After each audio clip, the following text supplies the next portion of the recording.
Nous sommes toujours dans le temps pascal, et ce temps pascal nous invite aussi à continuer notre recherche de Dieu, un peu comme ceux qui, dans l'Évangile, cette foule près du lac, qui a vu Jésus multiplier les pains, nourrir la foule, et là, elle cherche Jésus, elle sait qu'il n'est pas parti avec les disciples, ils vont à Capharnaüm, et ils retrouvent le Seigneur, avec cette question, est-ce que vous croyez parce que vous avez vu des signes ?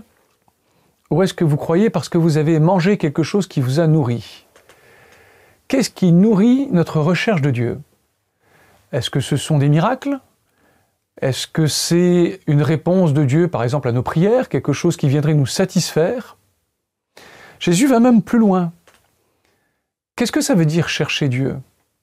Quand les disciples lui demandent « Que devons-nous faire pour travailler aux œuvres de Dieu ?» Jésus répond que vous croyez en celui qui l'a envoyé. Chercher Dieu, ce n'est pas juste une question de force personnelle. Chercher Dieu, c'est accepter qu'il nous soit donné, accepter qu'il a été envoyé par le Père. Ce n'est pas nous qui trouvons Dieu dans notre vie, c'est Dieu le Père qui nous donne son Fils et qui nous nourrit de l'Esprit Saint, qui nous nourrit des sacrements, en particulier de l'Eucharistie.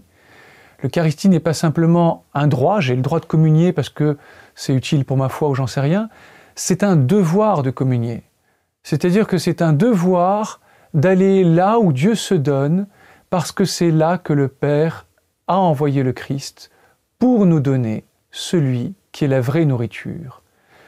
Alors cherchons Dieu dans l'Eucharistie, cherchons à le recevoir, cherchons à nous nourrir de sa vie, ne cherchons pas simplement à satisfaire ce qui nous paraît important, ce qui nous paraît à notre portée, cherchons plutôt à être enfants de Dieu, cherchons à être ceux qui vivent de ce qui est donné, de celui qui s'est donné à nous, et de celui qui nous donne l'Esprit pour être des enfants du Père. Amen.